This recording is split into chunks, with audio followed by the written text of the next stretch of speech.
Jain wants to put an end to a silly rumor that is making rounds nowadays, that because of dwindling funds, we have converted our studio into a makeshift tanning salon. That is wishful thinking, but sadly it's not true. But to compensate for our shortcomings, we would like to tell our esteemed viewers that the best time to visit a tanning salon is anywhere between 12 AM to 6 AM in the morning if you want to wear a bikini and if you are a man. Jai Hind.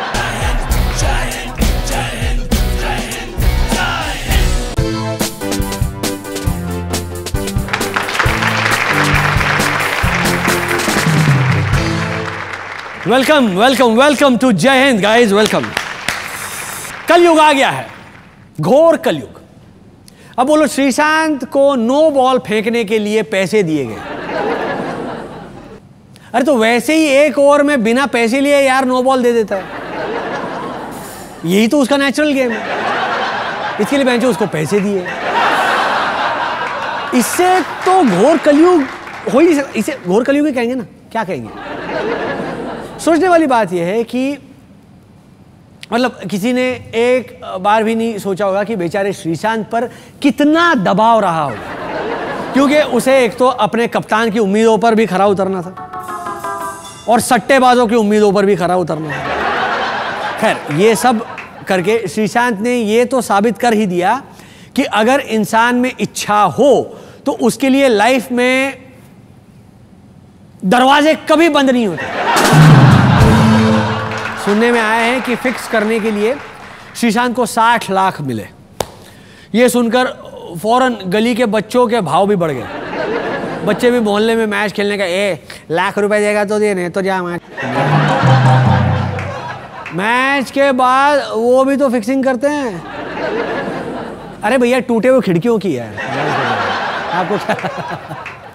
उनका कहना था कि जब श्रीशांत 60 लाख रुपए ले सकता है तो हम तो उससे अच्छा ही खेलते हैं ना। हाँ, वैसे जो कुछ हुआ मुझे उस पर कोई हैरानी नहीं हुई है, क्योंकि राजीव शुक्ला जैसे लोग जहाँ होंगे ना, खिलाड़ी फिक्सिंग ही तो करेंगे। गीता का उपदेश थोड़ी देंगे वहाँ बैठकर, सत्यनारायण की कथा थोड़ी पढ़ेंगे। हाँ? अब क्रिकेट में फिक्सिंग से ज़्यादा चिंता मुझे तो इस बात की है कि इसे ख़त्म करने की जिम्मेदारी भी राजीव शुक्ला को ही दे दी गई है। फिक्सिंग कांड के 2 दिन बाद इस बंदे ने एक घटिया बयान दिया है कि मेरे समय में साफ सुथरा आईपीएल होता था। मतलब नहा धो के क्या फिक्सिंग होती थी? हाँ, टॉवेल का सही इस्तेमाल किया जा रहा है। दूसरी तरफ इस खबर पर चैनल वाले लगातार कह रहे थे कि ब्रेक के बाद देखिए श्रीनिवासन क्या बोले, ब्रेक के बाद देखिए श्रीनिवासन क्या बोले। और ब्रेक के बाद जब हमने पूछा तो श्रीनिवासन ने कहा कि मेरे पास बोलने को कुछ नहीं है। मतलब इस आईपीएल से पूरे देश का मौसम खराब हो गया है। खराब मौसम की वजह से पूरे देश में बारिश होनी शुरू हो गई है।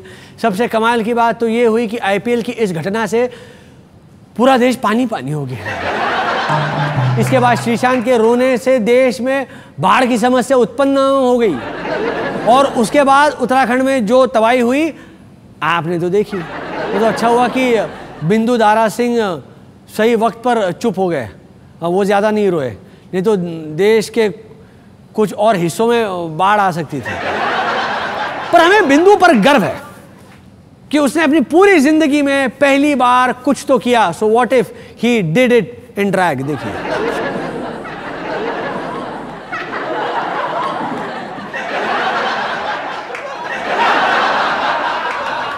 क्या दिख रहे, देखो तीनों, राजपाल यादव, मिक्का और बिंदु। देखो, अभी ये सब चल ही रहा था कि बीसीसीआई अधिकारी तनाव दिखने लगे।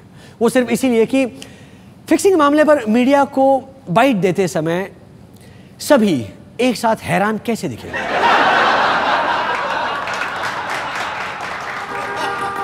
Too much pressure of coordination. पर भाई एक बात है कि स्पॉट फिक्सिंग में जिस तरह से रोज नए नए नाम उभर कर सामने आ रहे हैं, मुझे तो डर था कि कहीं किसी दिन मेरा भी नाम ना आ जाए। आज 2-3 दिन में फिक्सिंग की ये आंच शिल्पा शेट्टी तक पहुंच गई थी और मेरी चिंता अपनी चरम सीमा पे पहुंच गई। चरम सीमा नहीं, चरम सीमा पे पहुंच गई। कहीं इस आंच में शिल्पा की नाक ना पिघल जाए। आफ्टर ऑल प्लास्टिक है भाई। अगर फिर से प्लास्टिक सर्जरी करनी पड़ी तो राज कुंद्रा तो बिल्कुल बर्बाद हो जाएगा। कहाँ से लाएगा इतना पैसा? पता चला कि शिल्पा की नाक तो बच गई, पर एक राज खुला और कुंद्रा सा फंस गया।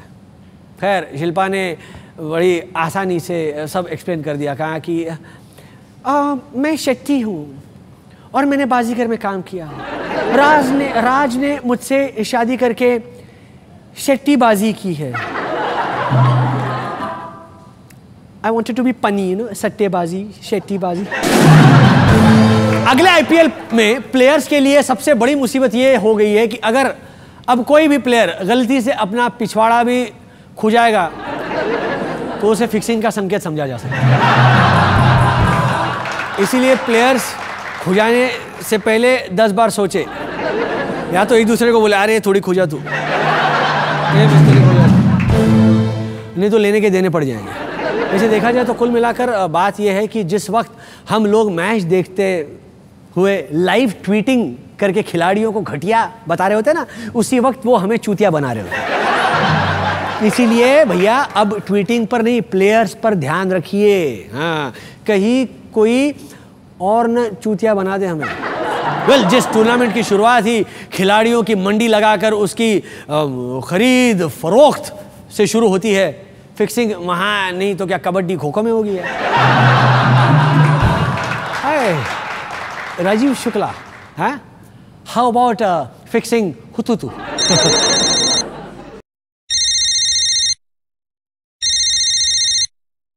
कलमाड़ी, हाँ जी कलमाड़ी साहब, आप मुझे कंसल्टेंट बनाना चाहते हैं?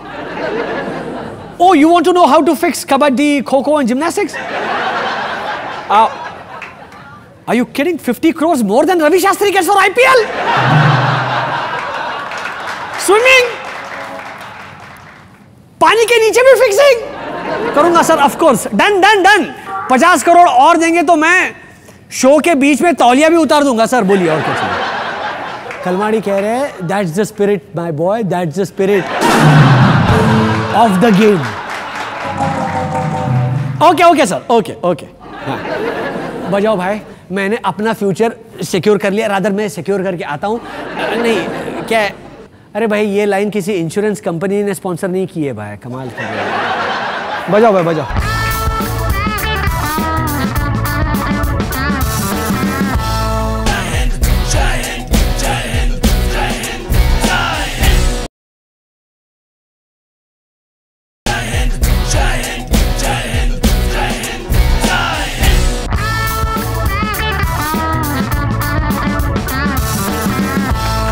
उत्तराखंड के बाढ़ से भी ज्यादा फैला हुआ है आतंक बकवास का। बकवास प्रसाद की पोथी सुपरमून छू रही है और एक बार फिर मैं तैयार हूं बकवास की बौछार से लड़ने के लिए। शुरू करते हैं बकवास बोल पे हमला बोल।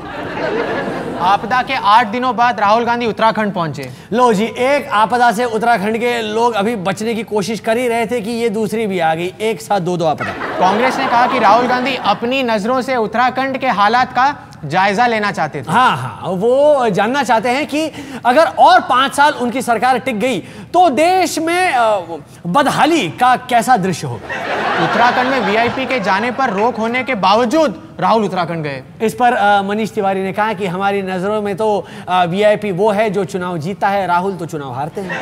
कांग्रेस ने कहा मोदी कोई रैम्बो नहीं जो डूबे हुए लोगों को बचा ले। वो एक्चुअली कहना चाहते थे कि अगर वाकई मोदी में इतना दम है तो जरा हमारी डूबती हुई सरकार को बचा कर दिखाएं। तुषार कपूर ने कहा कि बिजी स्केड्यूल की वजह से मुझे कई फिल्में छोड़नी पड़ी। हमें तो पहले से ही पता है कि आप छोड़ते बहुत है, वो भी काफी लंबी लंबी। बीजेपी ने मुलायम सरकार से कहा कि उत्तर प्रदेश में कानून व्यवस्था को दुरुस्त करे। इस पर मुलायम ने कहा है कि इसमें 5 साल का समय लग सकता है, जब हमारी सरकार चली जाएगी तो व्यवस्था अपने आप दुरुस्त हो जाएगी। दिग्गी जी ने कहा कि विकास करना हम भी जानते हैं। कर सिर्फ इसीलिए नहीं रहे क्योंकि फिर मोदी और राहुल में फर्क क्या रह जाए।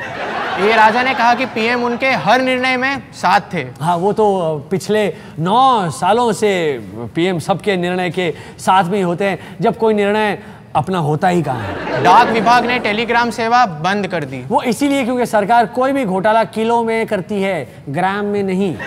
$1 की कीमत अब 60 रुपए हो चुकी है। हाँ, ये सरकार अब 60 गई है। मनीष तिवारी ने कहा मोदी लोगों को झूठे सपने दिखाते हैं। हाँ, जैसे पिछले दिनों उन्होंने कांग्रेस के बारे में कहा कि उन्हें अगले चुनाव में 10-15 सीटें मिलेंगी। दिग्गी राजा ने कहा कि मीडिया मोदी को मुफ्त में पब्लिसिटी दे रही है, जबकि इन्हें तो इसके लिए करोड़ों खर्च करने पड़ते हैं। राजीव शुक्ला ने कहा कि आईपीएल थीम गाने का वीडियो बहुत चला। अगर शुक्ला उसमें नाचते तो दुनिया का सर्वाधिक हिट वीडियो बनता है। हरभजन ने कहा कि युवा गेंदबाजों का हौसला बढ़ाना पड़ता है, इसीलिए जब कोई युवा गेंदबाज रन देता है तो फिर अगले ओवर में हरभजन उससे ज्यादा रन देकर उसका हौसला बढ़ाते हैं। राजीव शुक्ला ने कहा कि इस बार आईपीएल में सीट ज्यादा भरी दिखी। 2 सीट तो आपने ही बढ़ा दी, क्योंकि एक साल में आपका वजन इतना बढ़ गया कि एक सीट में आप फिट नहीं हो पाए।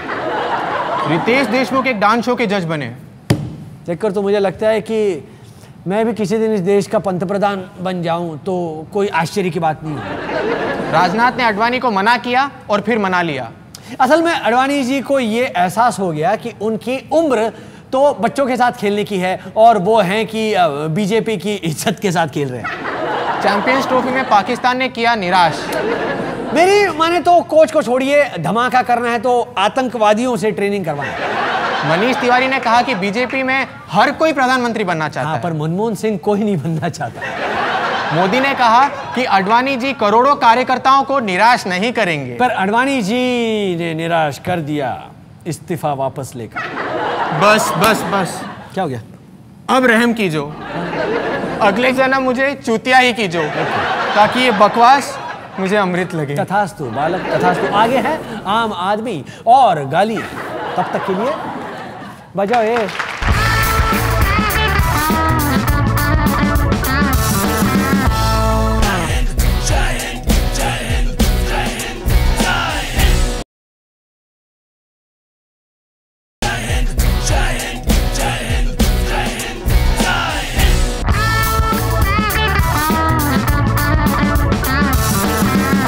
Welcome back. 2014 में जनरल इलेक्शंस हैं।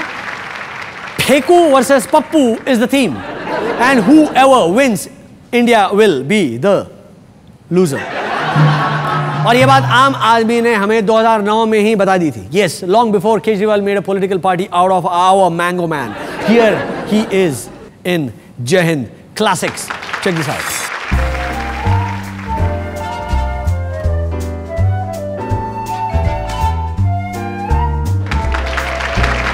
और अब आ रहे हैं हमारे आज के खास मेहमान, एक ऐसा इंसान जिसे हमारे शो में सिर्फ गालियां ही समझ में आती है। द मैन विद अ गो, यानी कि आम आदमी, आवर ओन मैंगो मैन। अरे बाबा लड़का दीवाना, अरे बाबा लड़का दीवाना।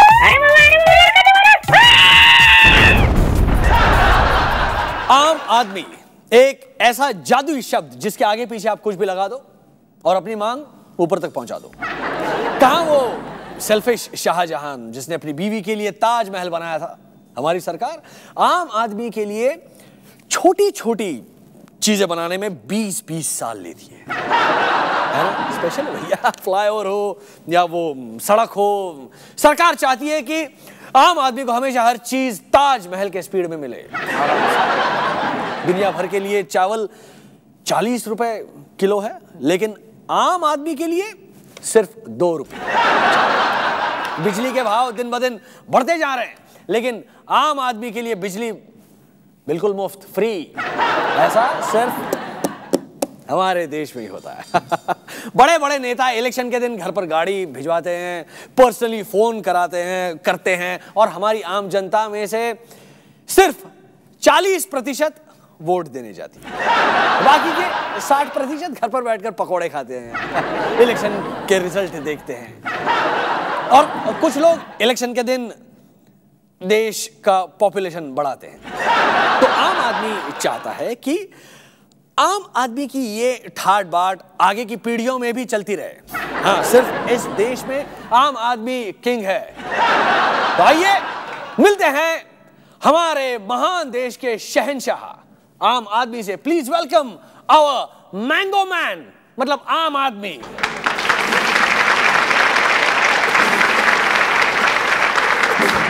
संभल के बैठिए दादाजी, संभल के बैठिए। देख के बैठिए। आम आदमी हूँ, दिखता नहीं है। क्यों, आप ऐसा क्यों कह रहे हैं? तो तुमने अभी वो कितनी सारी चीजें तो गिना दी तुमने हैं? ये क्या कहते हैं फ्लाईओवर, ये चावल, बिजली का बिल। बेटा एक बात बता, ये फ्लाईओवर क्या होता है, मतलब कहाँ बनता है, कौन बनाता है, कैसे बनता है, दिखता क्यों नहीं है? अगर समझे ये फ्लाईओवर बन भी जाए तो भी मैं फ्लाईओवर के नीचे से ही चलूंगा।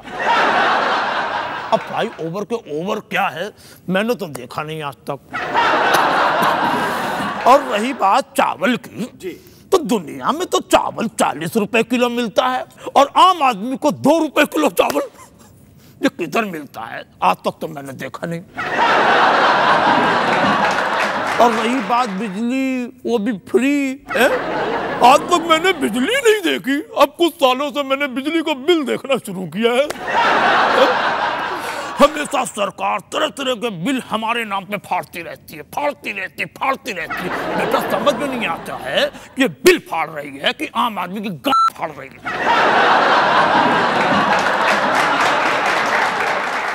मतलब आप शहंशाह हिंदुस्तान हमारी सरकार से नाराज है? अरे कहे का शहंशाह, बहादुर शाह जफर बना के छोड़ा है? सब करते खुद हैं, नाम मेरा लगाते हैं। अगर किसी सुरंग से निकल के किसी और देश में ना पहुंच गया तो जान लेके छोड़ेंगे। नहीं, लेकिन अगर आपको इतनी सारी तकलीफें हैं सरकार से तो सरकार बदल क्यों नहीं देते हैं? आप वोट देने क्यों नहीं जाते? इतने सालों से सिर्फ 40% जनता ही वोट देने जाती है। अरे वोट दिया है, ऐसी बात नहीं कि वोट नहीं दिया, लेकिन जब जब वोट दिया, जिसको वोट दिया दूसरी सरकार मिली। देखो सबसे पहले मुझे याद आ रहा है मैंने वोट दिया था और आ कौन गया? नेहरू।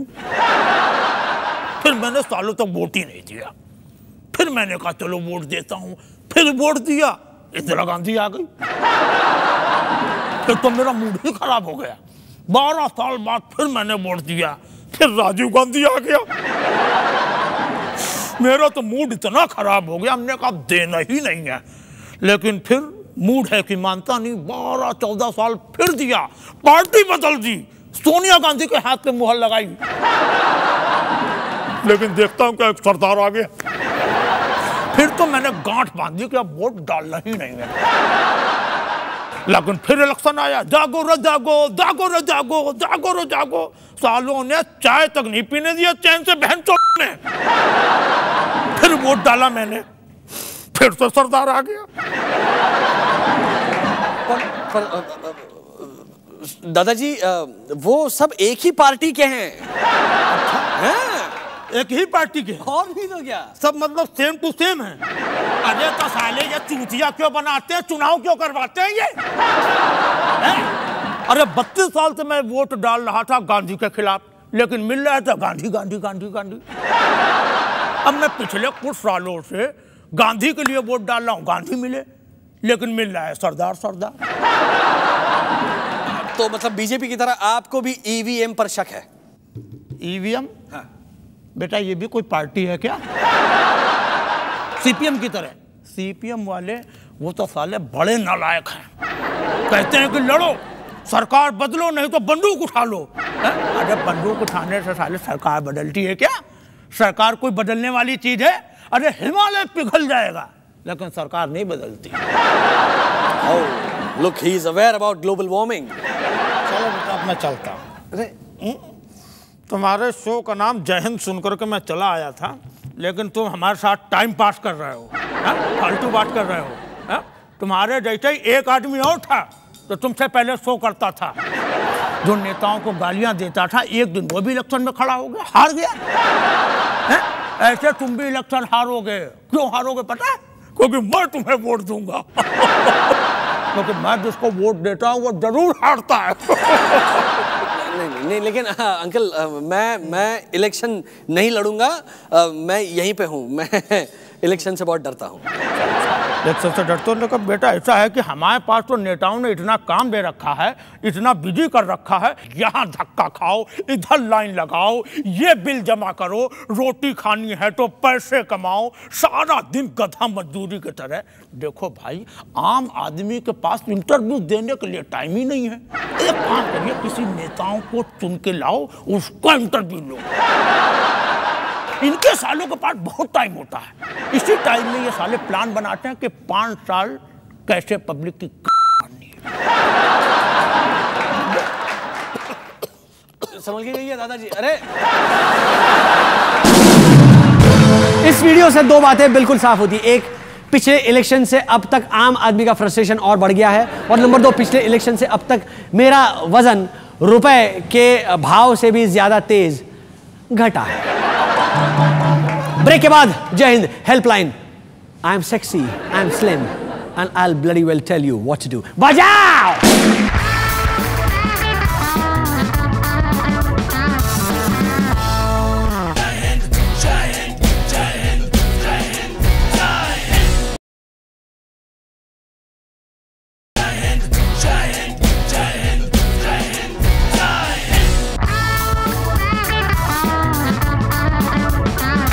अब मेरे बिरादरों, टाइम हो गया है हेल्पलाइन में जाने का। जी हाँ, जय हिंद हेल्पलाइन एक ऐसी अनोखी हेल्पलाइन है जिसमें मैं लोगों के सभी problems right from the embarrassing to the extremely very embarrassing का रामबाण तोड़ देकर उन लोगों की मदद करता via the medium of video calling. I have never failed. तो जनाब अली आपकी खिदमत में पेश है जय हिंद हेल्पलाइन।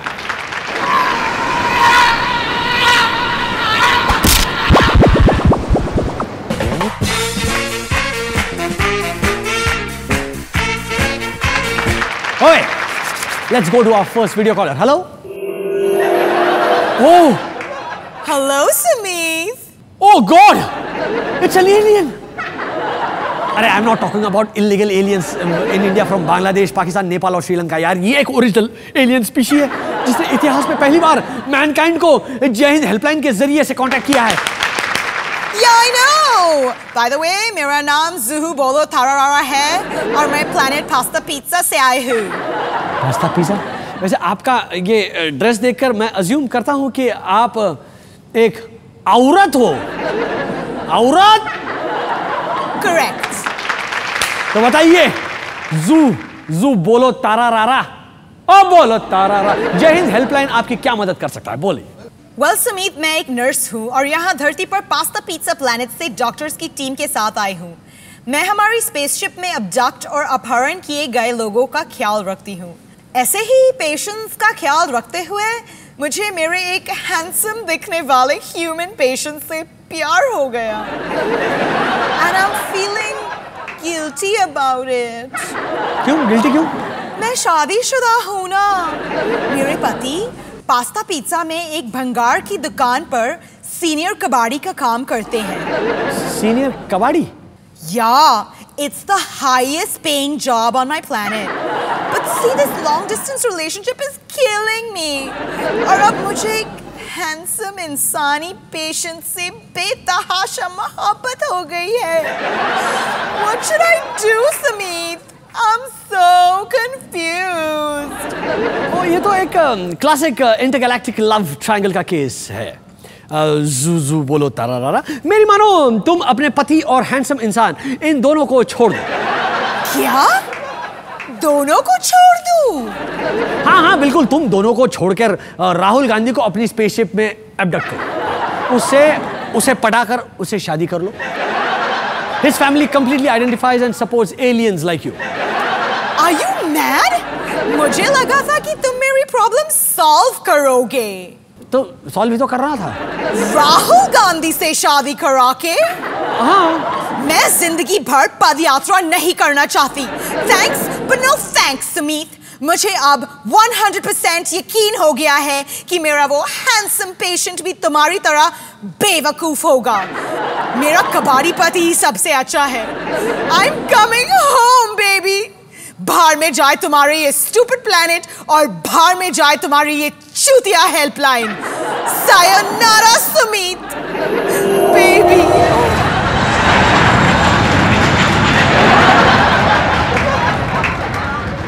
जय हिंद हेल्पलाइन के इतिहास पहली दफा मैं किसी के प्रॉब्लम को सॉल्व नहीं कर पाया। Almost Advani ji type feeling आ रही। I am completely helpless. No more Jai Hind helpline, no more video calls please. Jai Hind भाई।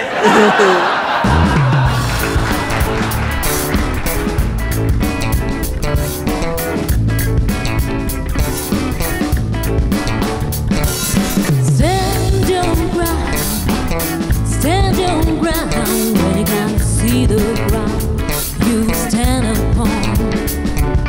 Stand your ground when you can't see the line on the horizon. Yeah. Stand your ground, my friend, when everyone's down. Stand alone with your heart.